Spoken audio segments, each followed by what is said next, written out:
فضا میں ہلکی سی خوشبو پھیلی ہوئی تھی۔ سالار خان اپنے جدید اور خوبصورت کیبن میں سیاہ رنگ کی چیئر پر پشت ٹکائے لیپ ٹاپ کی سکرین پر جھکا ہوا تھا۔ اس کی نظریں مکمل توجہ سے اعداد و شمار کا جائزہ لے رہی تھیں۔ کمرے کی دیوار پر لگا وقت کا مہنگا گھڑیال خاموشی سے گزرتے لمحوں کی گواہی دے رہا تھا۔ چند لمحے بعد دروازے پر ہلکی سی دستک ہوئی۔ سالار نے پلکیں بھی نہ چپکائیں، صرف سرسری سا ایک نظر دروازے کی جانب ڈالے اور دوبارہ کام میں مگن ہو گیا۔ دروازہ کھلا اور اس کا قابل اعتماد اسسٹنٹ جبران رحمان اندر داخل ہوا۔ وہ ہمیشہ کی طرح نیوی بلو پینٹ کوٹ پہنے ادب سے سر جھکائے کھڑا ہو گیا تھا، کیونکہ اس کو معلوم تھا اگر ذرا بھی بد تہذیبی اسے محسوس ہوئی وہ لمحہ لگائے گا سب کچھ برباد کرنے میں۔ وہ جھجکتے ہوئے بولا، سر یہ فائل مکمل ہو چکی ہے، آپ اگر چاہیں تو ایک بار نظر ڈال لیں تاکہ آپ کو تسلی رہے۔ وہ دھیمی آواز میں بولا۔ سالار نے صرف گردن ہلائی جیسے کہہ رہا ہو رکھ دو۔ جبران نے فائل میز پر رکھتے ہوئے نرمی سے بات جاری رکھی، اور سر آپ کی یونیورسٹی سے اطلاع ملی ہے، کل آپ کو ڈگری لینے کے لیے وہاں جانا ہے۔ میں نے ان سے بات کی کہ آپ نہیں آ سکتے، آپ مصروف ہیں، مگر ان کا کہنا ہے کہ بنا آپ کی موجودگی کے وہ ڈگری نہیں دیں گے۔ انتظامیہ خود آپ کو ریسیو کرنا چاہتی ہے، لیکن آپ کا انکار۔ میں کل جا رہا ہوں۔ سالار اچانک لیپ ٹاپ بند کرتے ہوئے خشک لہجے میں بولا۔ اس کو زیادہ بات کرنا پسند نہیں تھا، وہ خاموش طبیعت انسان تھا۔ جبران نے سکون کا سانس خارج کیا، کیونکہ اس انسان کو سمجھانا بہت ہی مشکل ترین عمل تھا، مگر اگلے ہی لمحے اس کی آنکھوں میں الجھن لوٹ آئی تھی۔ اور سر، مس نازش بالکل بھی کنٹرول میں نہیں آ رہی۔ ان کا کہنا ہے کہ اگر آپ نے ان سے ملاقات نہیں کی تو وہ میڈیا پر فیک نیوز پھیلا دیں گی کہ آپ نے انہیں پریگننٹ کر دیا ہے۔ رات گزار کر آپ ان کو بھول گئے ہیں۔ سالار کی نظریں اچانک خونخوار انداز میں جبران پر جم گئیں، لب سختی سے بھینچ گئے۔ اس نے لیپ ٹاپ میز پر دھڑام سے رکھا اور کرسی سے سیدھا ہو کر بیٹھ گیا۔ بکواس بند کرو اور میری طرف دیکھو۔ وہ دھاڑا نہیں، لیکن اس کی آواز میں ایسی سرد مہری تھی کہ جبران کا حلق خشک ہو گیا تھا۔ یہ عورت کیا سمجھتی ہے خود کو؟ زیادہ سے زیادہ کچھ لمحے میرے ساتھ گزارے ہیں، اور اب یہ دعویٰ؟ فضول کا دماغ خراب کیا ہوا ہے، اسی لیے میں عورتوں سے دور رہتا ہوں۔ پتہ نہیں کیا سوچ کر میں اس عورت کے پاس چلا گیا تھا۔ اس کا غصہ ساتویں آسمان پر تھا، دماغ کی رگیں پھول گئی تھیں، ماتھے پر بل نمایاں تھے۔ اس نے میز پر رکھی پین کو انگلیوں میں گھمایا اور گہری سانس لے کر بولا، اس کو فوری طور پر کچھ پیسے دو، اچھا خاصا معاوضہ، اور اسے میڈیا سے دور رکھو۔ اگر اس نے کوئی ڈرامہ کیا تو اس بار صرف میرا کردار نہیں، پوری امپائر متاثر ہوگی، اور میں اپنی ساکھ پر رتی برابر بھی آنچ برداشت نہیں کر سکتا، وہ بھی کسی فضول عورت کے لیے جو اپنا آپ کسی بھی مرد کے حوالے کرتے۔ اس کو لگتا ہے میں اس سے شادی کروں گا، لیکن اس کی اوقات میرے سامنے کھڑے ہونے کی نہیں ہے۔ اس کا دماغ بالکل بھی کام نہیں کر رہا تھا۔ یہ باتیں صرف اور صرف اس کا خون کھولا دیتی تھیں۔ جبران نے اس بات میں سر ہلایا۔ جی سر، میں دیکھ لیتا ہوں۔ سالار نے ہاتھ اٹھا کر اسے روک دیا۔ اور ہاں، کل کی تمام میٹنگ کینسل کر دو۔ میں یونیورسٹی جاؤں گا اور پھر وہاں سے میں حویلی جاؤں گا۔ دادا صاحب بھی کافی دن سے میرا انتظار کر رہے ہیں، امی سے بھی ملاقات ہو جائے گی۔ ٹھیک ہے سر، اور ایک آخری بات، سر ہم نے تلاش ابھی بھی جاری رکھی ہوئی ہے، لیکن لگتا ہے میڈم نے اپنا نام تبدیل کر لیا ہے، جب ہی کوئی سراغ نہیں لگ پا رہا، مگر ہم اب بھی اپنی کوشش جاری رکھیں گے، ہو سکتا ہے کوئی نہ کوئی سراغ لگ جائے۔ اس نے ہولے سے سر ہلایا تھا، جبکہ جبران فائل اٹھا کر خاموشی سے باہر نکل گیا۔ اس نے مزید ٹھہرنا مناسب نہیں سمجھا تھا، کیونکہ اسے اچھی طرح معلوم تھا سامنے کھڑا شخص کب غصے سے پاگل ہو جائے، کوئی علم نہیں۔ سالار نے کرسی کی پشت سے ٹیک لگا لی، آنکھیں بند کرتے ہوئے جیسے وہ خود کو سنبھالنے کی کوشش کر رہا تھا۔ دل کی دھڑکن اب بھی تیز تھی۔ کامیابی کی اونچائی پر بیٹھے اس شخص کے لیے ماضی کی ذرا سی پرچھائی بھی ناقابل برداشت تھی۔ دوسری جانب کمرے کی کھڑکی سے سورج کی روشنی اندر آ رہی تھی۔ فرش پر سفید ماربل پر روشنی کے دھبے بکھرے ہوئے تھے۔ مہرو آئینے کے سامنے کھڑی برقع درست کر رہی تھی۔ سیاہ بایا صاف ستھرا اور نفیس سلائی کے ساتھ تھا۔ اس نے چہرے پر ہلکا سا میک اپ کیا تھا اور سلیقے سے حجاب لپیٹا۔ وہ یونیورسٹی کے پہلے دن کے لیے خاصی پرجوش نظر آ رہی تھی۔ ایک ہاتھ میں بیگ تھا جس میں کتابیں اور نوٹس تھے، اور دوسرا ہاتھ موبائل فون پر تھا جس میں ٹائم چیک کر رہی تھی۔ کمرے کا دروازہ کھولتے ہی وہ اونچی آواز میں بولی، امی، میں یونیورسٹی کے لیے نکل رہی ہوں، دعا کیجیے گا آج کا پہلا دن اچھا گزرے۔ اس کی آواز میں خوشی اور تھوڑا سا نروس پن تھا۔ کچن میں چمچوں کی آواز بند ہوئی اور چند لمحوں بعد رقیہ بیگم دروازے سے باہر آئیں۔ ان کے ہاتھ میں آٹے کی خوشبو باقی تھی۔ انہوں نے اپنا دوپٹہ سر پر حجاب کی صورت میں لپیٹا ہوا تھا اور چہرے پر فکر مندی چھائی ہوئی تھی۔ دھیان سے جانا گڑیا، وہ نرمی سے بولی، پھر یکدم چہرہ سنجیدہ ہو گیا۔ پتہ نہیں کیوں مہرو، میرا دل کہتا ہے کہ تم نے ایڈمیشن لے کر کوئی بڑی غلطی کر لی ہے۔ نہ جانے کیوں ایسا لگتا ہے جیسے ہمارے لیے یہ ایڈمیشن ایک بہت بڑی مصیبت ثابت ہوگا۔ سب کچھ تو ٹھیک چل رہا تھا، تم جاب بھی کر رہی تھی، سیلری بھی معقول تھی، پھر اچانک یونیورسٹی۔ مجھے تمہاری بالکل سمجھ نہیں آتی۔ بنا بتائے، بنا پوچھے اور بنا مشورے کے تم فیصلہ لے لیتی ہو، پھر ہم دونوں کے لیے بعد میں پریشانی بن جاتی ہے۔ مہرو نے جلدی سے 2 کتابیں بیگ میں رکھیں اور ہلکی سی ناگواری سے ماں کی طرف دیکھا۔ امی، آپ کو پتہ ہے مجھے پڑھائی مکمل کرنا تھی، وہ جاب بس وقت گزارنے کے لیے تھی، اور آپ کیوں پریشان ہوتی ہیں؟ میں ایسا کوئی قدم نہیں اٹھاؤں گی جو آپ کو پریشان کرے۔ میں ہر چیز میں احتیاط کروں گی۔ آپ اچھی طرح جانتی ہیں آپ کی بیٹی کی عمر کم ضرور ہے، لیکن وہ عمر سے زیادہ سمجھدار ہے۔ پھر کس بات کی ٹینشن؟ رقیہ بیگم کی آواز تھوڑی بھر آئی۔ اگر خدا نہ خواستہ ان لوگوں کو پتہ چل گیا کہ تم اسی شہر میں ہو، تم نہیں جانتی مہرو وہ کیا کوہرام مچائیں گے۔ وہ تمہیں مجھ سے چھین کر لے جائیں گے۔ میں اس حویلی سے راتوں رات نکلی تھی۔ تمہیں ابھی حقیقت کا پورا علم نہیں۔ بہتر ہوگا اپنے قدم سنبھالو اور اس طرح ہر جگہ نہیں چلی جایا کرو۔ تم کہیں بھی محفوظ نہیں ہو۔ میرا دل بس تمہاری طرف سے ہی ڈرتا رہتا ہے۔ رب نے مجھے بس ایک ہی اولاد تو دی ہے۔ اگر تمہیں کچھ ہو گیا تو میں کبھی خود کو معاف نہیں کر پاؤں گی اور نہ ہی جی پاؤں گی۔ وہ اب جذباتی ہو رہی تھی۔ مہرو نے ایک گہری سانس لی اور آہستہ سے بولی، امی، کوئی کسی کو نہیں لے کر جاتا، اور اگر لے بھی گیا تو میں اب چھوٹی بچی نہیں ہوں۔ میں 20 سال کی بالکل سمجھدار لڑکی ہوں، اپنا دفاع کرنا جانتی ہوں، اور آپ اس طرح کی باتیں نہیں کیا کریں۔ آپ کے علاوہ میرے اس دنیا میں ہے کون؟ وہ تھوڑا سا آئینے کے سامنے مڑی۔ یہ عبایا ٹھیک لگ رہا ہے نا؟ وہ بات کو گھما گئی تھی۔ مزید بات کو تول دینا اس نے مناسب نہیں سمجھا تھا۔ رقیہ بیگم نے اسے غور سے دیکھا، پھر کچھ جھجک کر بولی، مہرو یہ تھوڑا سا فٹ ہے، خاص کر اوپر کی طرف سے۔ دیکھو بیٹا، دوپٹہ اچھی طرح سینے پر پھیلا لینا، اور ہاں، کسی الٹی سیدھی حرکت سے بچنا۔ ہر وقت اپنی سہیلیوں کے ساتھ رہنا۔ میں تمہیں دوبارہ تاکید کر رہی ہوں، ہر ایک شخص سے محتاط ہو کر بات کرنا۔ یونیورسٹی میں سینکڑوں لوگ ہوں گے، اگر خدا نہ خواستہ کسی ایک نے بھی تمہیں پہچان لیا تو ہمارے لیے بہت بڑا عذاب کھڑا ہو جائے گا۔ ہر قدم پھونک پھونک کر رکھنا۔ مہرو نے اس بات میں سر ہلایا۔ جی امی، ویسا ہی ہوگا جیسا آپ کہہ رہے ہیں، آپ ٹینشن نہیں لیں، میں سب سنبھال لوں گی۔ اس نے بیگ کندھے پر ڈالا، عبایا سنبھالا اور دروازے کی طرف بڑھی۔ باہر جاتے ہوئے ایک لمحے کے لیے رکی، پھر پیچھے مڑ کر ماں کی طرف دیکھا جو اب بھی وہیں کھڑی تھی۔ وہ ان کی آنکھوں میں بے شمار دعائیں، ڈر اور ماں والی محبت پڑھ سکتی تھی، لیکن وہ کیا کرتی؟ کب تک زندگی ڈر ڈر کر گزارتی؟ وہ بلند آواز میں بولی، امی، فکر مت کریں، آپ کی بیٹی کمزور نہیں ہے، وہ دنیا سے اب لڑنا جانتی ہے اور اپنی حفاظت کرنا بھی جانتی ہیں۔ آپ پرسکون ہو جائیں۔ یہ کہہ کر وہ تیز قدموں سے باہر نکل گئی۔ دروازے کی جھٹ سے آواز آئی اور رقیہ بیگم دروازے کی چوکھٹ پر کھڑی کچھ لمحے اس سے جاتا دیکھتی رہی، پھر آہستہ سے سر جھکا لیا۔ ان کے لیے ان کی بیٹی ان کا سب کچھ تھی۔ شوہر کے بعد ایک وہی تو تھی جس کے دم سے وہ سانس لے رہی تھی۔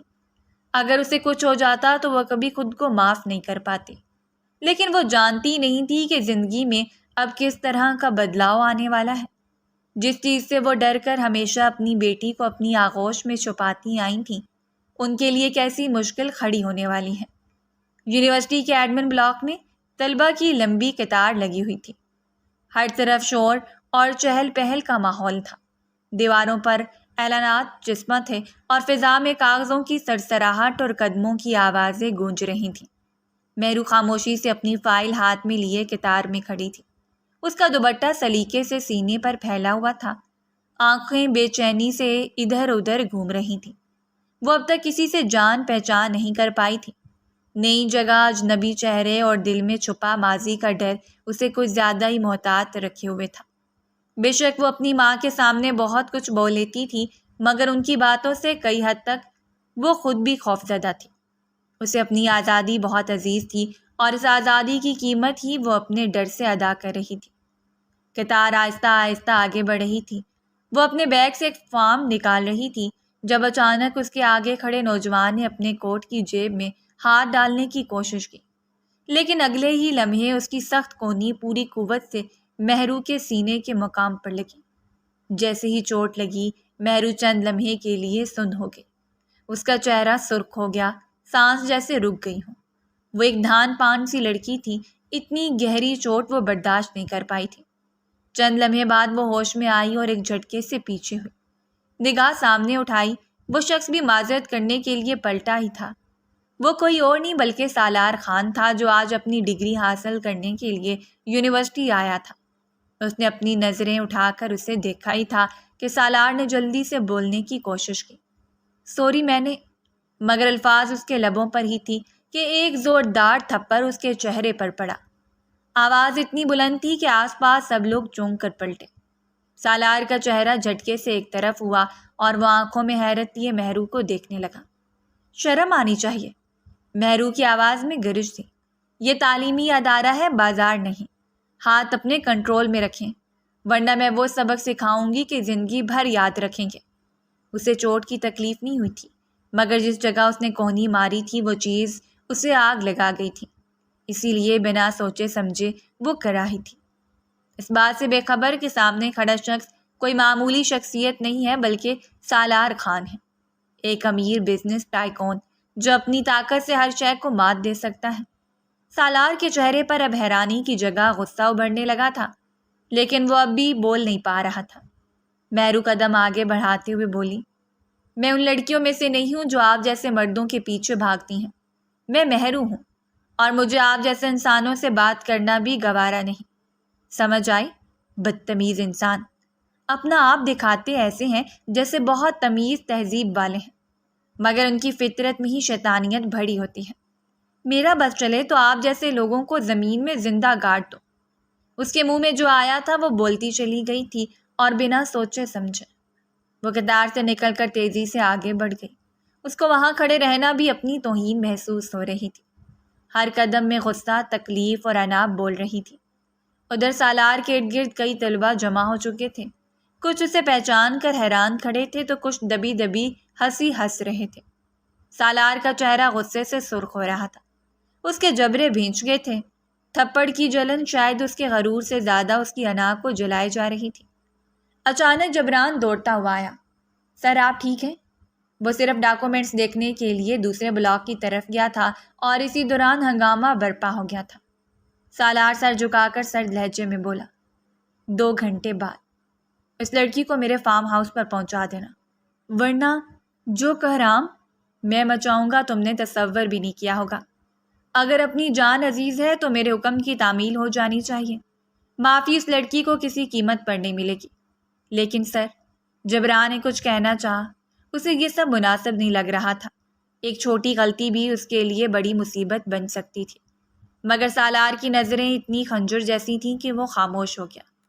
سالار وہاں سے نکل گیا تھا، مگر جاتے جاتے پورے ہجوم کو ایک نظر دیکھا، جیسے ان کی ہنسی کے پیچھے وہ اپنی بے بسی کو دفن کر رہا ہو۔ جبران نے مہرو کی سمت دیکھا جو اب ایڈمن ونڈو پر اپنی فائل جمع کروا رہی تھی۔ وہ لا علم تھی کہ اسے ایک تھپڑ نے ایک طوفان کو جگا دیا ہے اور اب وہ طوفان اس کی طرف بڑھ رہا ہے۔ یونیورسٹی کی دوپہر کی روشنی میں روشنی اور ہلکی گرمائش کا امتزاج تھا۔ طلباء کا رش کچھ کم ہو چکا تھا، لیکن انٹرنس گیٹ پر اب بھی طلباء آ جا رہے تھے۔ مہرو بایا سنبھالتی بیگ کندھے پر ڈالے مین انٹرنس کے قریب کھڑی تھی۔ اس کی نظریں بے چینی سے ادھر ادھر دوڑ رہی تھیں۔ وہ اپنی ایک نئی دوست کو ریسیو کرنے آئی تھی جو پہلی بار یونیورسٹی آئی تھی اور جگہ سمجھنے سے قاصر تھی۔ اسی لمحے اس کے موبائل کی رنگ ٹون بجی۔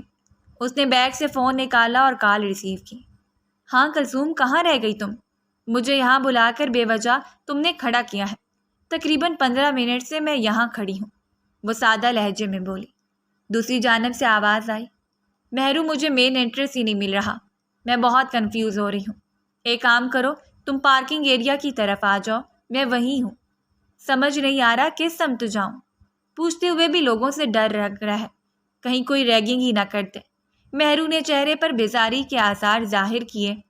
کلثوم، تم چھوٹی بچی ہو، اتنا بڑا مین انٹرس ہے، لوگ آ جا رہے ہیں، کسی سے پوچھ لو، کوئی ریگنگ نہیں کرے گا۔ وہ زمانہ اب گیا، میں اب نیچے آؤں، اتنی تھکن ہو رہی ہے، تم دیکھ لو یار، جبکہ وہ التجائی انداز میں بولی۔ یار پلیز، تمہیں سمجھ نہیں آ رہا، میں کافی دیر سے یہاں کھڑی ہوں، بہت گھبراہٹ ہو رہی ہے، پلیز آ جاؤ نا۔ کلثوم کی آواز میں سچ مچ گھبراہٹ تھی۔ مہرو نے جھنجھلا کر بولی، تمہاری گھبراہٹ ہی ختم نہیں ہوتی، کالج ٹائم پر بھی تمہاری یہی تماشت ہے۔ رمشا بھی آ چکی ہے، فاطمہ بھی پہنچ گئی ہے، بس تم ہو جس کے بہانے بازی کبھی ختم نہیں ہوتی۔ کوئی بھی تمہیں لینے کے لیے نہیں آیا، سب کا یہی کہنا تھا کہ تم پریشان کرو گی۔ جبکہ وہ ایک بار پھر بولی، مجھے معلوم ہے، یہ سب ایسے ہی ہیں، تم آ جاؤ پلیز، چلو۔ جبکہ وہ چند لمحے خاموش رہی اور پھر بیزاری بھرے لہجے میں بولی، اچھا میں آ رہی ہوں، تم پریشان مت ہو، اور ایک طرف کھڑی ہو جاؤ، کہیں میں نیچے پہنچوں اور تم غائب۔ وہ فوراً بولی، نہیں نہیں، تم آ جاؤ، میں ایک طرف کونے میں کھڑی ہوئی ہوں۔ اس نے فون کاٹ کر ایک گہری سانس لی، آنکھوں میں واضح جھنجھلاہٹ تھی۔ اب آیا تھوڑا سنبھالا، بیگ کندھے پر درست کیا اور تیز قدموں سے پارکنگ ایریا کی طرف چل پڑی۔ پارکنگ ایریا نسبتاً سنسان تھا، اطراف میں کھڑی گاڑیوں کا سایہ گرمی کو تھوڑا مدھم کر رہا تھا۔ وہ اپنے موبائل سے لوکیشن چیک کرنے لگی، اس کا ذہن کلثوم پر جھلا رہا تھا کہ کیوں ہمیشہ ایسی نادانی کرتی ہے۔ حالانکہ اس نے کہا تھا کہ صبح 7 آ جاتے ہیں، مگر ہمیشہ کی طرح وہ بہانہ کر کے رہ گئی تھی۔ وہ ابھی موبائل اسکرین پر نظریں جمائے کھڑی تھی کہ اچانک اس کے آس پاس 2 بلیک گاڑیاں آہستہ آہستہ قریب آ کر رکی۔ مہرو کے قدم ٹھٹک گئے، اس نے چونک کر ادھر ادھر دیکھا، دل میں ایک دم سے عجیب سی ہلچل ہوئی۔ پارکنگ ایریا میں اس وقت کوئی اور موجود نہ تھا۔ یہ کیا مسئلہ ہے؟ اس نے خود سے سوال کیا۔ ایک قدم پیچھے ہٹی، موبائل ابھی بھی ہاتھ میں تھا۔ اگلے ہی لمحے دونوں گاڑیوں کے دروازے تیزی سے کھلے۔ 4 سے 5 افراد جنہوں نے چہرے کالے ماسک سے ڈھانپ رکھے تھے جلدی سے باہر نکلے۔ ان کے انداز تیز اور منظم تھے، جیسے سب پہلے سے طے شدہ ہو۔ کون ہو تم لوگ؟ چھوڑو مجھے۔ مہرو پیچھے ہٹی، آواز بلند کی، مگر آواز میں ہلکی کپکپاہٹ تھی، مگر کسی نے کوئی جواب نہ دیا۔ ان میں سے ایک نے تیزی سے آگے بڑھ کر اس کے چہرے پر ایک سفید رومال رکھا۔ مہرو کی آنکھیں پھیل گئیں، وہ بو سونگھتے ہی فوراً سمجھ گئی، کلوروفارم۔ دل میں ایک دھڑکا ہوا، اغوا ہونے کے احساس سے اس کے ہاتھ پاؤں کانپ اٹھے تھے۔ نہیں، چھوڑو مجھے۔ وہ زور زور سے ہاتھ مارنے لگی، بیگ گر گیا، موبائل ہاتھ سے چھوٹ کر زمین پر گرا۔ سانس تیز تیز چلنے لگی، لیکن قوت جواب دے چکی تھی۔ چند لمحے کی مزاحمت کے بعد اس کی پلکیں چپکی، جسم ڈھیلا ہوا اور وہ بے ہوش ہو کر ایک شخص کی گرفت میں جھول گئی۔ جلدی کرو، ایک مرد کی دبنگ آواز آئی۔ انہوں نے مہرو کو جلدی سے گاڑی کی پچھلی سیٹ پر ڈال دیا۔ ایک نے اس کا بیگ اٹھایا، دوسرے نے موبائل بند کیا اور جیب میں رکھ لیا۔ دروازے بند کیے گئے، گاڑیاں ایک لمحے میں غائب ہو گئیں۔ پارکنگ ایریا کی فضا میں پھر سے سناٹا چھا گیا۔ بس زمین پر مہرو کی گری ہوئی کتاب کی پھٹی جلد اور 1-2 پین تھے جو ہڑبڑی میں اس کے ہاتھ سے چھوٹ گئے تھے۔ آج ایک آزاد خود مختار لڑکی کی دنیا کو ایک لمحے میں قید میں تبدیل کر دیا گیا تھا، اور کوئی بھی یہ ہوتے ہوئے دیکھ نہیں سکا تھا۔ 1.5 گھنٹے بعد کمرے میں ہلکی مدھم روشنی پھیلی ہوئی تھی۔ سادہ مگر قیمتی فرنیچر سے سجا وہ فارم ہاؤس کا کمرہ اندر سے مکمل بند تھا۔ کھڑکیاں پردوں سے ڈھکی ہوئی تھیں اور باہر کی دنیا سے کوئی رابطہ ممکن نہ تھا۔ دیوار پر لگی گھڑی کی ٹک ٹک سنائی دے رہی تھی اور فرش پر ایک طرف بے حس و حرکت مہرو کا وجود پڑا تھا۔ اس کے عبایا کی شکنیں بکھری ہوئی تھیں، چہرہ زرد تھا اور سانس مدھم، جیسے کسی گہرے خواب یا صدمے میں ہو۔ چند لمحے بعد دروازہ ایک جھٹکے سے کھلا۔ سالار خان اندر داخل ہوا، چہرے پر غصے کی سختی، آنکھوں میں وہی تکبر اور قدموں میں جبر کی گونج تھی۔ وہ رک کر چند لمحے دروازے پر ہی کھڑا رہا۔ اس کی نظر فوراً کمرے کے وسط میں پڑی مہرو کے بے جان وجود پر گئی۔ ایک لمحے کو اس کی آنکھوں میں عجیب سی صد مہری ابھری، نفرت کے آثار چہرے پر نمایاں ہوئے تھے۔ اپنے دشمن کو اتنی آسانی سے جانے نہیں دیتا تھا، اگلے شخص کو اس کے گھر میں گھس کر مارتا تھا، بھلا پھر اپنی بے عزتی کیسے فراموش کر دیتا۔ اس نے کمرے کی سائڈ ٹیبل سے جگ اٹھایا، اس میں سے گلاس میں پانی انڈیلا اور بغیر کسی تذبذب کے مہرو کے چہرے پر چھپاک سے پھینک دیا۔ پانی کی بوچھار سے مہرو کی آنکھیں کھل گئیں، وہ ہڑبڑا کر اٹھی، سانسیں بے ترتیب ہو گئی تھیں اور نظریں جلدی جلدی ادھر ادھر بھاگنے لگیں، جیسے یہ سمجھنے کی کوشش کر رہی ہوں کہ وہ کہاں ہے۔ چند لمحوں بعد جیسے ہی شعور لوٹا، اس نے سامنے کھڑے سالار کو دیکھا۔ چہرہ پہچانتے ہی وہ تیزی سے گھبرا کر اٹھ کھڑی ہوئی۔ لمحے میں اسے کچھ دیر پہلے ہوئے واقعے کا ایک ایک لمحہ یاد آ گیا تھا۔ سالار سینے پر ہاتھ باندھ کر طنز بھرے لہجے میں بولا، تم جیسی لڑکیوں کے ساتھ تو اس سے بھی برا ہونا چاہیے۔ خود کو کیا سمجھتی ہو؟ مردوں پر ہاتھ اٹھا کر آرام سے باعزت بری ہو جاؤ گی۔ کوئی کچھ بھی کہہ دے فوراً تھپڑ رسید کر دیتی ہو۔ تمہیں لگتا ہے تم جیسی کو چھوڑ دیا جائے گا؟ میں سالار خان ہوں، میرے ساتھ برا کرنے والا اتنی آسانی سے بچتا نہیں ہے۔ تمہیں اگر میں نے تمہاری اوقات یاد نہیں دلائی، تمہیں زمین کے اندر نہیں گاڑا تو میرا نام سالار خان نہیں۔ مہرو کی آواز کانپ رہی تھی۔ کون ہو تم؟ اور مجھے یہاں کیوں لایا گیا ہے؟ یہ سب کیا ہے؟ مجھے کیوں پریشان کر رہے ہو؟ غلطی تمہاری ہے، تم نے مجھ پر پہلے وار کیا تھا، اسی لیے پلٹ کر میرا ہاتھ اٹھا۔ اب اس بات کو انا کا مسئلہ بنا لینا یہ کہاں کی انصاف پسندی ہے؟ سالار ہنسا، ایک عجیب سے مصنوعی طنز کے ساتھ۔ او واہ ڈارلنگ، تمہیں نہیں معلوم کہ میں کون ہوں؟ اس کی بات سن کر اس کا دماغ گھوم گیا تھا۔ وہ کچھ کہتی اس سے پہلے ہی وہ غصے سے دھاڑ کر بولا، میں وہ ہوں جس کی تم نے بے عزتی کرنے کی کوشش کی ہے، 3 گھنٹے پہلے جس کے منہ پر تم نے سب کے سامنے تھپڑ مارا تھا، وہی شخص ہوں، سالار خان۔ تم جیسی لڑکیاں یہ حرکت کر کے سمجھتی ہو ہم نے بہت بڑا مارکا مار لیا ہے، اب یہ لڑکا ہم پر دل ہار بیٹھے گا، لیکن تم جانتی نہیں ہو، اس بار تم نے ایک بہت بڑی غلطی کی ہے۔ میں تمہاری ذات کو روند کر، تمہاری انا کو توڑ کر تمہیں سکھاؤں گا کہ مرد کی انا سے کھیلنے کا انجام کیا ہوتا ہے۔ پھر تمہیں احساس ہوگا کہ تم کتنی بڑی غلطی کر چکی ہو۔ مہرو کی آنکھوں میں آنسو آ چکے تھے، وہ کانپتی ہوئی بولی، دیکھو وہ سب لاشعوری طور پر ہوا، مجھے نہیں معلوم تھا کہ وہ تم تھے، مجھے چھوڑ دو، میں بہت ہی صاف پاکیزہ اور شریف لڑکی ہوں، مجھے مت چھونا، مت پلیز۔ اس کے بات کرنے کے انداز اس کی روح جھنجھوڑ چکا تھا۔ سالار کا چہرہ اب اور سخت ہو چکا تھا، پاکیزہ، صاف ستھری، وہ طنزیہ مسکراہٹ کے ساتھ اس کی عزت کو داغدار کر رہا تھا۔ وہ مزید بولا، تم جیسی لڑکیاں صرف اپنی زبان سے خود کو بچاتی ہیں، مگر آج تمہارے دماغ کو میں صحیح جگہ پر لے کر آؤں گا، تمہیں وہ دن یاد دلاؤں گا کہ مرد کو نیچا دکھانے کا انجام کیا ہوتا ہے۔ میری جان، جب تمہاری انا کو سڑک پر رگڑا جائے گا تب تمہیں عقل آئے گی کہ ہر مرد ایک جیسا نہیں ہوتا، کچھ مرد اپنی انا کے خاطر اگلے کی دھجیاں اڑا دیتے ہیں۔ تم نے بے وجہ میرے غصے کو آواز دی ہے، تمہیں میں اچھی طرح بتاؤں گا کہ میں تمہارے ساتھ اب کیا کر سکتا ہوں۔ مہرو نے اب اپنے آنسو پونچھے اور آنکھوں میں جرأت لا کر سیدھی کھڑی ہو گئی۔ وہ مضبوط لہجے میں بولی، خبردار، جو تم نے مجھے ہاتھ بھی لگایا، میں تمہارا ہاتھ توڑ دوں گی۔ تم مجھے جانتے نہیں ہو، جس دن جان لیا تم پچھتاؤ گے۔ فضول میں مجھے تنگ مت کرو، مجھے جانے دو۔ سالار آہستہ آہستہ اس کی طرف بڑھنے لگا، اس کے قدموں کی چاپ کمرے میں گونج رہی تھی۔ مہرو نے پیچھے ہٹنا شروع کیا مگر اس کی آواز بلند ہوگی، ٹھہرو، میرے قریب مت آنا، مت آنا، ورنہ میں کچھ کر بیٹھوں گی۔ میں کمزور نہیں ہوں، سن رہے ہو؟ دور رہو مجھ سے۔ کمرے میں سناٹا تھا، ایک ایسا سناٹا جو کسی طوفان سے پہلے کی ویرانی جیسا محسوس ہو رہا تھا۔ وہ اس کو دیکھتے ہوئے بولا، کچھ بھی ہو جائے لڑکی، تمہاری عزت سے تو اب میں کھیلوں گا۔ جب تک تمہیں سبق نہیں سکھا دیتا مجھے سکون نہیں ملے گا۔ تم جیسی لڑکیوں کو سبق سکھانا بے حد ضروری ہوتا ہے تاکہ آگے جا کر کبھی ایسی غلطی کرنے کا تم لوگ تصور بھی نہ کرو۔ یہ الفاظ مہرو کے کانوں میں زہر کی مانند گھسے۔ وہ ایک جھٹکے سے آگے گری، دونوں ہاتھ جوڑ دیے، آنکھیں آنسوؤں سے دھندلا گئیں، آواز کپ کپاتی ہوئی نکلی، خدا کے لیے میرے ساتھ ایسا مت کرو۔ میرے بابا اس دنیا میں نہیں رہے ہیں، میرا کوئی بھائی نہیں ہے، میں صرف ایک بوڑھی ماں کے ساتھ رہتی ہوں۔ اگر میری عزت کو داغدار کیا تو میں کسی کو منہ دکھانے کے قابل نہیں رہوں گی۔ میں بہت پاکیزہ لڑکی ہوں، کبھی میری عزت پر انگلی نہیں اٹھائی گئی۔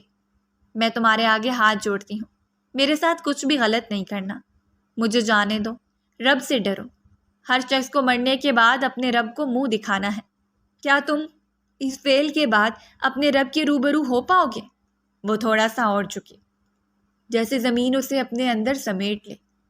جو تم کرنا چاہتے ہو یہ زنا ہے، رب سے ڈرو۔ سالار کی ہنسی بلند اور تلخ تھی۔ اوہ واہ، زنا! بوڑھی ماں کتنی بڑی ڈرامے باز ہو۔ جب اتنی ہی عزت عزیز تھی تو میرے منہ پر تھپڑ کیوں مارا تھا؟ ہاں سمجھ آیا، لوگوں کو دکھانا چاہتی تھی کہ تم کتنی زیادہ سمجھدار ایٹیٹیوڈ والی ہو۔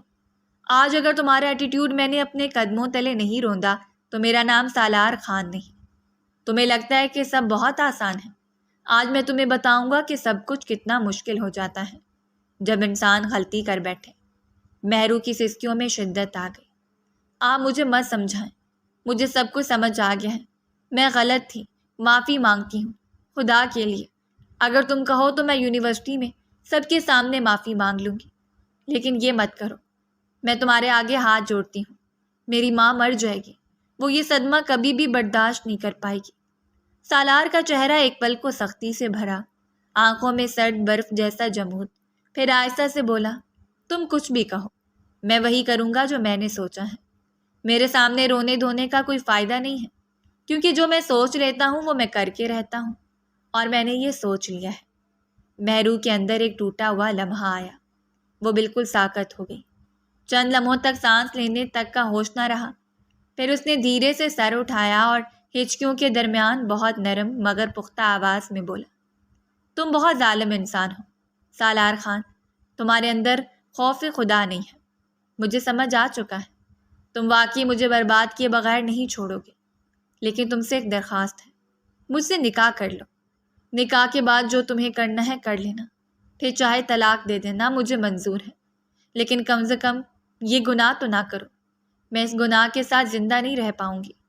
نکاح کرنے کے بعد تو میں ہر چیز کی اجازت ہے۔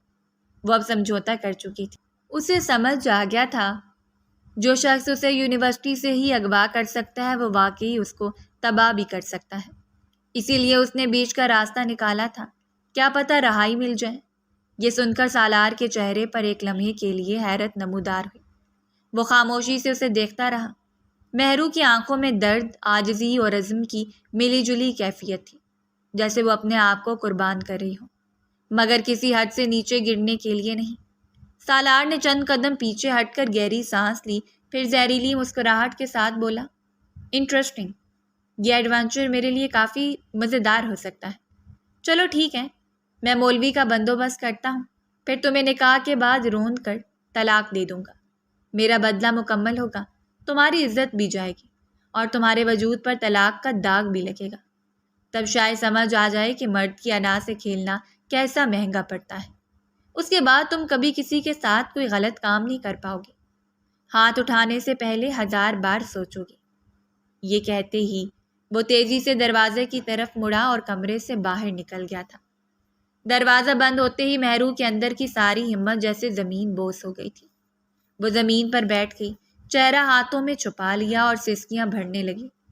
آنسو بہہ رہے تھے لیکن اب وہ آنکھوں سے نہیں روح سے بہہ رہے تھے، ایک خاموش چیخ جیسے کمرے کی دیواروں میں گونج رہی تھی۔ اس لمحے کمرے کی ہر شے اس کی بے بسی پر گواہ تھی۔ 1 گھنٹے بعد کمرے میں خاموشی کا ماحول تھا، دیواروں پر سجی آرائشی لائٹیں جل تو رہی تھیں مگر ماحول میں خوشی یا جشن کا کوئی رنگ نہیں تھا۔ نکاح کے اس منظر میں کوئی رونق نہ تھی، صرف خاموشی، جبر اور دکھ کی گہری چھاپ تھی۔ کمرے کے وسط میں نرم قالین پر مہرو دبکی ہوئی تھی، اپنے ایک گھٹنے سینے سے لگا کر بیٹھی تھی، عبایا بکھرا ہوا، آنکھیں سوجی ہوئی، چہرہ زرد اور جسم میں کپکپاہٹ سی تھی۔ وہ بار بار اپنے ہاتھوں کی انگلیاں مروڑ رہی تھی، جیسے خود کو تسلی دے رہی ہو کہ ابھی جو ہونے جا رہا ہے وہ خواب ہو۔ سامنے صوفے پر مولوی صاحب بیٹھے تھے، جن کے چہرے پر الجھن اور بے چینی صاف نظر آ رہی تھی۔ وہ کبھی مہرو کو کبھی سالار کو دیکھ رہے تھے۔ سالار خان کرسی پر ٹیک لگائے مہرو کے بالکل ساتھ بیٹھا تھا، چہرے پر فتح کی ایک شفاف مسکراہٹ تھی، نظریں مسلسل مہرو پر جمی ہوئی تھی، جیسے وہ اسے پل پل اپنے گھورنے سے مزید توڑنا چاہتا ہو۔ کمرے کی دیوار کے ساتھ کچھ لوگ کھڑے تھے، گواہ اور 3 گارڈ جو مکمل طور پر مسلح تھے۔ ان کے چہروں پر سرد تاثرات تھے۔ یہ کوئی عام نکاح نہیں تھا۔ مولوی صاحب نے ہلکی کھانسی کے بعد سالار کی طرف دیکھا۔ صاحب، اجازت ہے؟ نکاح شروع کر دوں؟ سالار نے ہنوز مہرو کو گھونٹتے ہوئے مسکراہٹ کے ساتھ سر ہلایا۔ جی شروع کریں۔ مولوی صاحب نے نکاح نامہ کھولا، نگاہیں جھکائیں اور پھر نرمی سے مہرو کی طرف مخاطب ہوتے ہوئے، مہرو سلیمان خان، آپ کا نکاح سالار خان ولد نعمان خان کے ساتھ کیا جا رہا ہے، کیا آپ کو یہ نکاح قبول ہے؟ مہرو کی آنکھوں سے آنسوؤں کی قطار بہہ نکلی۔ اس نے ہچکی لی، نظر اٹھا کر سالار کو دیکھا، پھر دھیرے سے اپنے دونوں ہاتھ جوڑ لیے۔ خدا کا واسطہ ہے، اس کی آواز رندی ہوئی تھی، یہ سب روک دو۔ میں وعدہ کرتی ہوں کبھی کسی مرد پر ہاتھ نہیں اٹھاؤں گی۔ مجھے اپنی غلطی کا احساس ہو چکا ہے، پلیز ایسا مت کرو۔ سالار نے گردن ٹیڑھی کر کے اس کی طرف دیکھا اور ہنکارا بھرا۔ نکاح قبول کرو یا پھر تمہارا بھیجا اڑاؤں۔ تم نے ہی کہا تھا نکاح کر لو، اب کوئی تماشا لگانے کی ضرورت نہیں۔ مجھے نکاح کے بغیر بھی وہ کرنے میں کوئی مسئلہ نہیں ہے، نکاح کے بغیر بھی بہت مزہ آتا ہے، لیکن خیر تمہاری مرضی سے ہے، جلدی بولو قبول ہے یا نہیں۔ مہرو کا چہرہ مزید سرخ ہو گیا تھا، بات کی نوعیت اس کو اچھی طرح سمجھ جا رہی تھی۔ آنسو تیزی سے بہنے لگے، اس نے اپنا سر جھکا لیا، آنکھیں بند کی اور لرزتے ہونٹوں سے بمشکل بولی قبول ہے۔ مولوی صاحب نے رسمی انداز میں دوبارہ پوچھا، مہرو سلیمان خان، کیا آپ کو یہ نکاح سالار خان سے قبول ہے؟ قبول ہے، وہ بمشکل بولی۔ تیسری بار بھی مولوی صاحب نے پوچھا اور مہرو نے ایک بار پھر کانپتی آواز میں بولی قبول ہے۔ پھر مولوی صاحب نے سالار کی طرف دیکھا، سالار خان صاحب، کیا آپ کو مہرو سلیمان خان سے نکاح قبول ہے؟ سالار نے پورے اعتماد اور اطمینان سے جواب دیا، قبول ہے۔ مولوی صاحب، پورے دل سے کمرے میں ایک رسمی خاموشی چھا گئی۔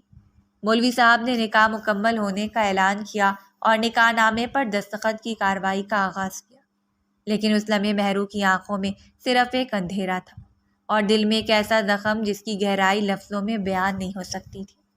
وہ ایک زبردستی کیے گئے قبول ہے کی قیمت پر اپنی پوری زندگی کے رنگ کھو چکی تھی۔ نکاح مکمل ہونے کے بعد اس نے تمام لوگوں کو باہر بھیج دیا تھا۔ کمرے کی فضا میں عجیب سا بوجھ تھا، جیسے دیواریں بھی اس ظلم پر احتجاج کرنا چاہتی ہوں مگر بے بس ہوں۔ سب لوگ جا چکے تھے، صرف 2 ہی انسان رہ گئے تھے، ایک جس کے چہرے پر فتح کی طنزیہ مسکراہٹ تھی اور دوسرا جو خاموشی سے اپنی ہار کو آنسوؤں میں بہا رہا تھا۔ مہرو زمین پر دوپٹہ سمیٹے چپ چاپ بیٹھی تھی، آنکھیں سرخ ہو چکی تھیں اور دل میں ایک ایسی ہول تھی جسے وہ الفاظ میں بیان نہیں کر سکتی تھی۔ وہ کچھ کہنا چاہتی تھی، شاید کوئی وضاحت، شاید کوئی آخری التجا، مگر ابھی وہ لب کھولتی سالار کرسی سے اٹھا اور اس کے قریب آیا۔ اس نے آگے بڑھ کر اس کا بازو مضبوطی سے تھام لیا۔ مہرو کے چہرے پر خوف کی ایک اور لہر دوڑ گئی تھی۔ وہ جھٹکے سے اٹھ گئی اور تھوڑا پیچھے ہٹی، مگر سالار اس کی حرکت کو نظر انداز کرتے ہوئے ہلکی سی مسکراہٹ کے ساتھ بولا، سویٹ ہارٹ، زندگی میں پہلی بار حلال وجود کا مزہ چکھوں گا، دیکھتے ہیں اس میں کیا لذت آتی ہے۔ ویسے لگتا ہے حالات ایک جیسے ہی ہوں گے۔ ویسے دادا صاحب بھی کئی دنوں سے بول رہے ہیں کہ شادی کر لو، آج معلوم ہوگا کہ بیوی کے قریب جا کر لذت ملتی بھی ہے یا نہیں۔ وہ آگے بڑھا اور مہرو کو بستر کی طرف دھکیلا۔ اس کا بیلنس خراب ہوا تھا اور وہ بے اختیار بستر پر ڈھہ گئی تھی، آنکھوں سے آنسو بہنے لگے۔ وہ تیزی سے ہاتھ جوڑتے ہوئے بولی، ایسا مت کرو، خدا کے لیے، میں تمہارے آگے ہاتھ جوڑتی ہوں، کیوں میرے ساتھ ایسا ظلم کر رہے ہو؟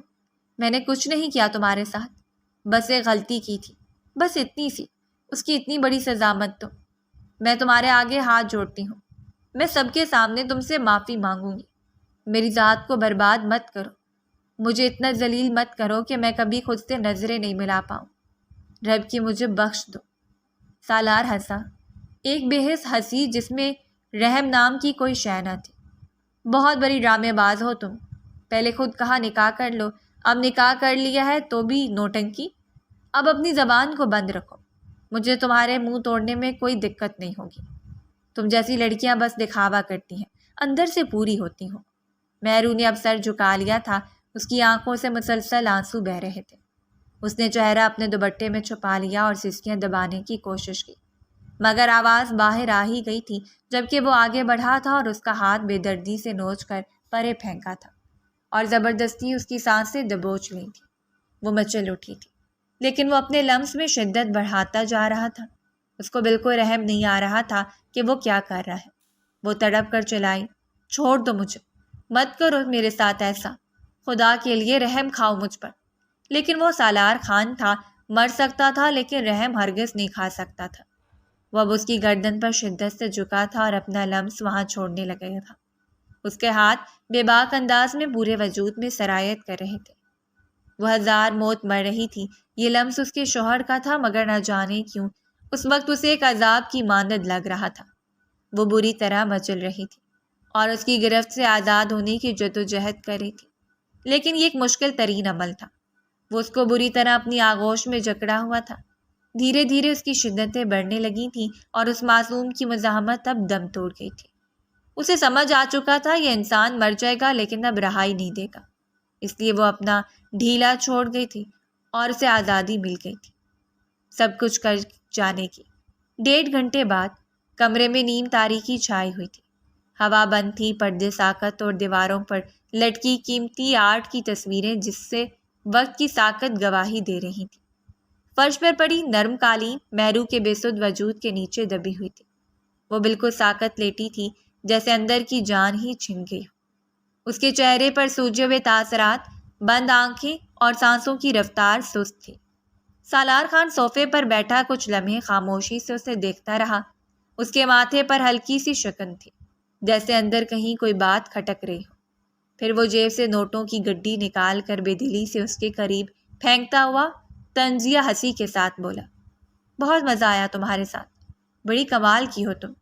یہ جو پیسے دی ہیں یہ تمہارا انعام ہے۔ ویسے تو تمہیں ایک پھوٹی کوڑی نہیں دینی چاہیے، لیکن تم نے سالار خان کو خوش کیا ہے، اس لیے یہ تمہارا انعام ہے۔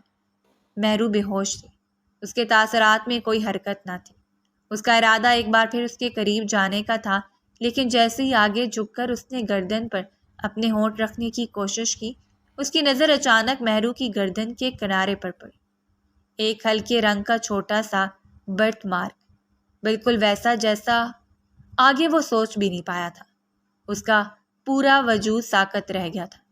ایک لمحے کے لیے اس کے چہرے کی رنگت زرد ہو گئی تھی، سانسیں اٹک گئی تھیں اور نظروں میں ایک خوفناک سوال ابھرا، کیا یہ وہی ہے؟ وہ برتھ مارک، وہ نشان، کیا یہ اس کی مہرو ہے؟ وہ اگلا سانس لینا بھول گیا تھا۔ سالار کے ہاتھ خود بخود مہرو کے چہرے کی طرف بڑھے۔ اس نے اس کا چہرہ اپنے ہاتھوں میں تھاما جیسے وہ خواب میں ہو یا بدترین حقیقت میں۔ کون ہو تم؟ اس کی آواز کپ کپ آئی۔ نام کیا ہے تمہارا؟ اس کا دل بھاری ہو رہا تھا، ایسا لگ رہا تھا جیسے کسی نے دل کو مٹھی میں لے کر مسل دیا ہو۔ یہ کیا ہو گیا تھا؟ اس کی سمجھ میں نہیں آ رہا تھا۔ مہرو نے آہستہ سے آنکھیں کھولی۔ نشے یا تھکن کی کیفیت میں اس کی پلکیں بھاری تھیں، سانس دھیمی۔ وہ ہلکی سی کرہ کے ساتھ بولی، میرا نام مہرو سلمان خان ہے۔ وہ مشکل الفاظ ادا کر پائی تھی۔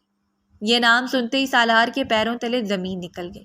وہ پیچھے ہٹا، گہری سانس لی، مگر دل کی دھڑکن تیز ہو گئی تھی۔ نہیں، یہ تم نہیں ہو سکتی۔ تم سلیمان چاچو کی بیٹی ہو؟ اس کی آواز اب لرز رہی تھی۔ وہ بار بار سر نفی میں ہلا رہا تھا جبکہ وہ پریشان نظروں سے دیکھ رہی تھی۔ اس کی حالت کافی خراب ہو رہی تھی۔ سانس لینے میں بھی اس معصوم کو اب دشواری کا سامنا کرنا پڑ رہا تھا، جبکہ دوسری جانب سالار کو لگا جیسے کوئی خوفناک خواب اسے جاگتے میں دیکھا رہا ہو۔ مہرو، میں تمہیں برسوں سے ڈھونڈ رہا تھا اور میں نے کیا کر دیا؟ مہرو کا سر ایک طرف ڈھلک گیا، وہ دوبارہ بے ہوش ہو چکی تھی۔ سالار اسے تھام کر رہ گیا، اس کی آنکھوں میں نمی اتر آئی، لب خاموش تھے اور چہرے پر صرف ایک تاثر تھا، پچھتاوا۔ اس کا دل چاہ رہا تھا اپنا سر پیٹے، کتنی بڑی غلطی اس سے سرزد ہو گئی تھی، وہ کیا خود کو معاف کر پائے گا؟ صرف ایک خیال اس کے دل میں گردش کر رہا تھا۔ وہ یکدم اٹھا، مہرو کو نرمی سے اپنی باہوں میں اٹھایا کہ اس کے چہرے پر اب ہنسی نہیں تھی، صرف دہشت، شرمندگی اور شکستگی تھی۔ اے خدا، وہ بامشکل بولا، میں دادا کو کیا جواب دوں گا؟ میں نے اپنی ہی خون کو… اس سے آگے وہ سوچ ہی نہیں پایا تھا۔ اس نے گہری سانس لی اور کمرے سے تیزی سے باہر نکل گیا۔ قدموں میں گھبراہٹ تھی اور بازوؤں میں بے جان جسم تھا، جس کی شناخت نے سالار کے وجود کو ہلا کر رکھ دیا تھا۔ وہ انسان نہیں رہا تھا جو چند گھنٹے پہلے تک طاقت کا نشہ لیے بیٹھا تھا۔ وہ اب صرف ایک ٹوٹا ہوا مرد تھا جس کا بس نہیں چل رہا تھا خود کی جان لے لے۔ وہ سیدھا اسے اسپتال لے کر آیا تھا۔ اس کی کنڈیشن ایسی نہیں تھی کہ اسے حویلی لے کر جایا جاتا۔ وقت دھیرے دھیرے گزرتا جا رہا تھا۔ شام کی سیاہی چاروں جانب پھیل چکی تھی۔ سفید دیواروں والا اسپتال کا کمرہ اپنی سادگی میں بھی اجنبی سا محسوس ہو رہا تھا۔ بیڈ کے قریب ایک کرسی رکھی ہوئی تھی جہاں کوئی گھنٹوں سے خاموش بیٹھا تھا۔ دل کی دھڑکنیں ہلکی تھیں مگر اندر کا شور ناقابل برداشت۔ مہرو آنکھیں کھولے چھت کو گھور رہی تھی۔ اسے ابھی کچھ دیر پہلے ہی ہوش آیا تھا۔ وہ چھت کو دیکھ کر کچھ یاد کرنے کی کوشش کر رہی تھی۔ ماتھے پر پسینہ، پلکیں بوجھل، جسم نڈھال۔ کچھ لمحوں بعد اس کی نگاہیں دائیں طرف مڑیں تو وہ چونک گئی۔ سالار خان وہیں بیٹھا تھا، سر جھکائے، دونوں ہاتھوں کی انگلیاں ایک دوسرے میں الجھی ہوئی تھیں۔ جیسے ہی اسے مہرو کے وجود میں جنبش محسوس ہوئی، سالار نے فوراً سر اٹھایا اور اسے ہوش میں دیکھ کر بے اختیار اس کے قریب آ گیا۔ چہرے پر پریشانی اور خالص اضطراب تھا۔ وہ تڑپ کر بولا، کیسی ہو تم؟ اور ساتھ نرمی سے اس کے ماتھے پر ہاتھ رکھا۔ کہیں درد تو نہیں ہو رہا؟ طبیعت ٹھیک ہے تمہاری؟ میں ڈاکٹر کو بلاتا ہوں ابھی۔ اس کی تڑپ دیکھ کر مہرو کی آنکھوں میں حیرت ابھری۔ کچھ دیر پہلے جس شخص نے اس کی زندگی کا سب کچھ برباد کر دیا تھا، وہ اس وقت اس کی تیمارداری میں مصروف تھا۔ وہ کچھ کہنا چاہتی تھی مگر سالار نے نرمی سے اس کا ہاتھ تھام لیا۔ تمہیں پتہ ہے لڑکی، اس کی آواز تھر تھرا گئی، میں نے تمہیں کہاں کہاں تلاش کیا ہے۔ دادا تمہارا کب سے انتظار کر رہے ہیں۔ تمہیں پتہ بھی ہے تم کون ہو؟ خاندان کو تم نے برباد کر دیا لڑکی۔ مہرو نے کمزور آواز میں جواب دیا، مجھے نہیں جاننا میں کون ہوں، مجھے میری ماں کے پاس چھوڑائیں۔ دل دھیرے دھیرے لرزنے لگا تھا۔ نہ جانے کیوں اسے کچھ غلط ہوتا ہوا محسوس ہو رہا تھا۔ سالار کا چہرہ یکدم سخت ہو گیا۔ بھاڑ میں گئی تمہاری ماں، وہ غرایا۔ ایک بار پھر وہ اسے وہی سالار لگ رہا تھا جس نے کچھ دیر پہلے اس کی ذات کو رون دیا تھا۔ وہ سہمی ہوئی نظروں سے اس کا چہرہ دیکھ رہی تھی۔ وہ اس کو دیکھتے ہوئے نہایت سخت لہجے میں بولا، اس عورت کو اس بات کا احساس نہیں کہ تم میری منقوہ ہو۔ تمہارے باپ نے ہمارے بچپن میں ہی ہمارے نکاح کی بنیاد رکھ دی تھی اور وہ عورت تمہیں لے کر سب سے دور چلی گئی۔ کس حیثیت سے اور کس کی اجازت سے؟ میں نے کہا تھا ان سے کہ میں تمہاری حفاظت کروں گا، پھر وہ کیوں گئی؟ اس کا دماغ پھٹ رہا تھا، غصے کی باعث رگیں پھول گئی تھیں۔ اس کی بات سن کر وہ اگلا سانس نہیں لے پائی تھی۔ چند لمحے بعد وہ اس کو دیکھتے ہوئے مدھم لہجے میں بولی، آپ حویلی والے ہیں؟ مہرو کی آواز کانپ گئی تھی، دل دھڑکنا بھول گیا تھا۔ ہاں۔ سالار کی آنکھوں میں ماضی کی جھلکیاں چمکی۔ میں سالار خان ہوں، تمہارے تاؤ کا بیٹا۔ مہرو نے ضبط سے آنکھیں بند کر لی۔ آنسو پلکوں سے نکل کر تکیے میں جذب ہو گئے تھے۔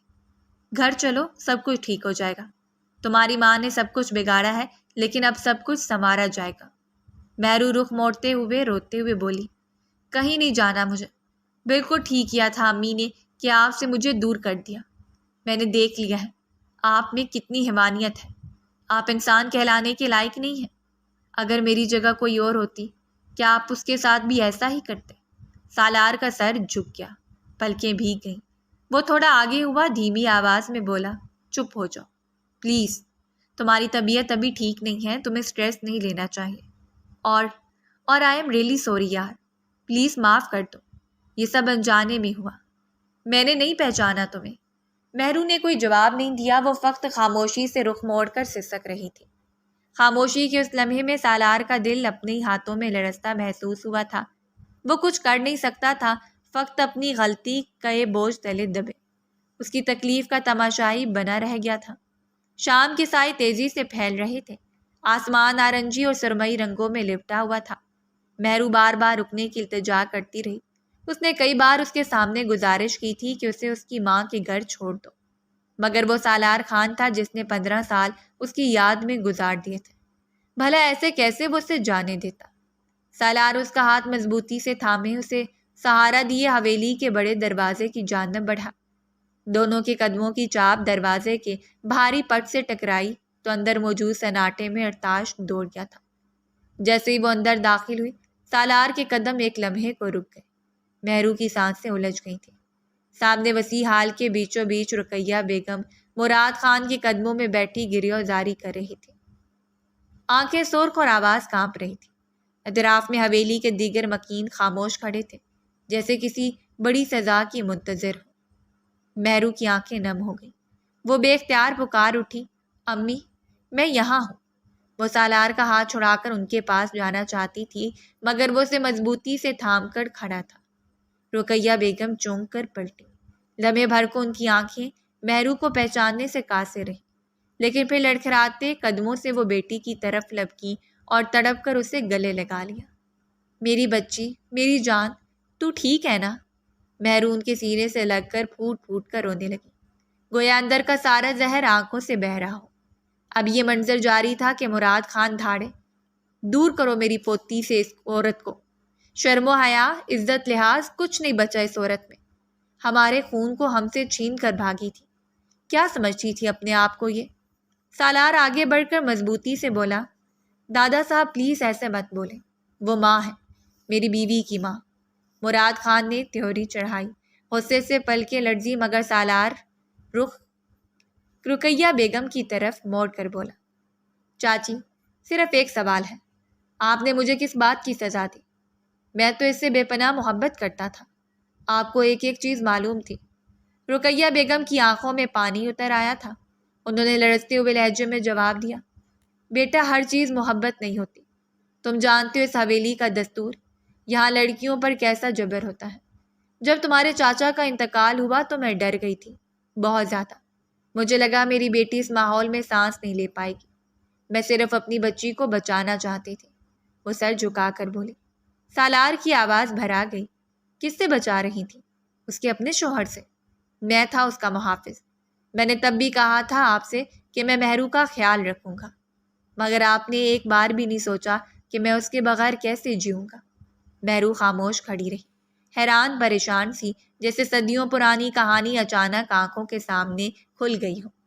سالار کا لہجہ سچ سے لبریز تھا، اس کے لہجے میں شکوہ نہیں درد تھا، اور مہرو کو لگا کہ اس وقت اس کی دنیا کا سب سے پیچیدہ سوال بن چکا تھا، کیا واقعی وہ ہمیشہ اس شخص سے بچتی رہی جو اس کا اپنا تھا؟ کمرے میں خاموشی چھا گئی۔ باہر مغرب کی اذان کی آواز گونجی۔ رقیہ بیگم نے آہستگی سے بیٹی کا ہاتھ تھاما اور سر جھکا کر کھڑی ہو گئی تھی۔ ان کے پاس کہنے کو کچھ نہیں تھا۔ مہرو کی طبیعت کی وجہ سے بات کو مزید تول نہیں دیا گیا تھا اور انہیں آرام کرنے کے لیے کمرے میں بھیج دیا گیا تھا۔ اگلے روز لاؤنج کی خاموش فضا میں مہرو کے قدموں کی چاپ سنائی دے رہی تھی۔ اس کا چہرہ زرد مگر نظر بے حد مضبوط تھی، آنکھوں میں نمی تھی مگر لہجہ ایک چٹان کی مانند۔ وہ ماں کا ہاتھ تھامے دروازے کی طرف بڑھ رہی تھی۔ پوری رات اس نے آرام کیا تھا اور اگلی صبح اس نے فیصلہ کر لیا تھا کہ وہ یہاں کسی قیمت پر نہیں رہے گی، چاہے کچھ بھی ہو جائے۔ ابھی وہ مرکزی دروازہ عبور کرتی جب اچانک مراد خان، جو ابھی ابھی اپنے کمرے سے نکلے تھے، گرجدار آواز میں بولے، یہ کیا گستاخی ہو رہی ہے؟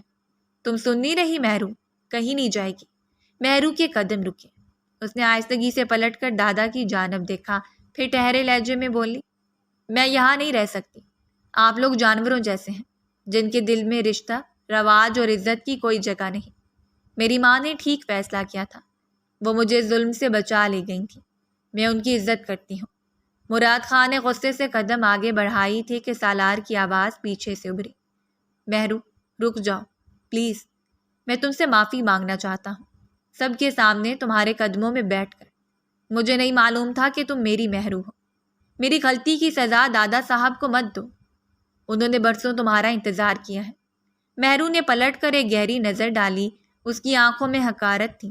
وہ اس کو دیکھتے ہوئے بولی، اگر میری جگہ کوئی اور لڑکی ہوتی تو کیا تم اس کے ساتھ بھی یہی سب کرتے؟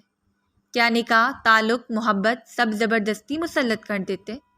تمہیں کیا لگا تمہارا بزنس، تمہاری پاور، تمہاری حویلی مجھے خرید لے گی؟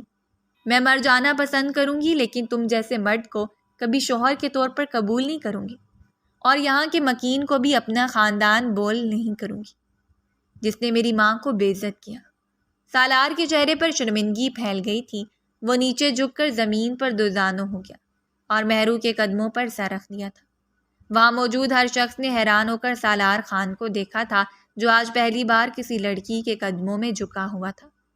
مہرو، خدا کے لیے مجھے معاف کر دو، میں نے تمہارا انتظار 15 سال کیا ہے، ہر دن تمہاری یاد میں گنا ہے، میں نے تمہیں ہر جگہ ڈھونڈا، ہر صورت میں چاہا، مجھے نہیں پتا تھا کہ تم ہو۔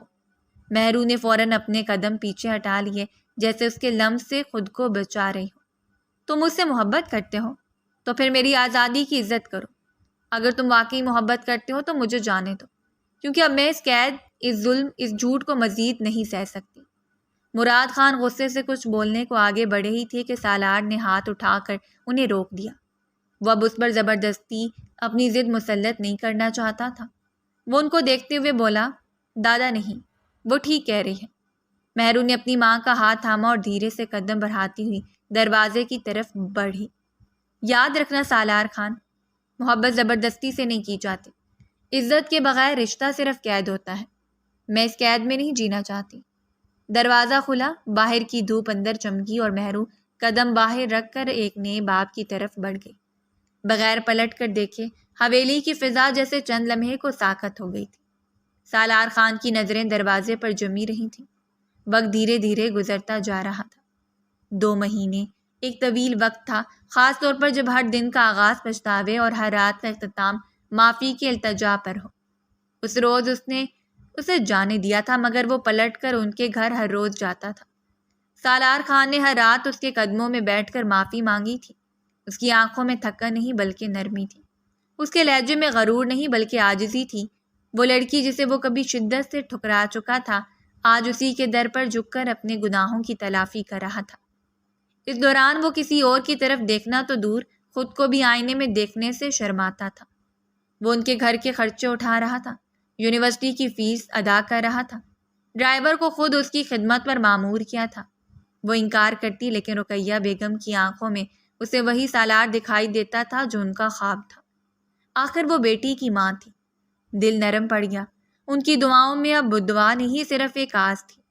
آج بھی معمول کی ہی رات تھی۔ وہ ہمیشہ کی طرح آہستہ قدموں سے برآمدے میں داخل ہوا، رقیہ بیگم کو سلام کیا۔ ان کے لبوں پر ہلکی مسکراہٹ تھی۔ وہ دھیمے لہجے میں بولا، میڈم کہاں ہیں؟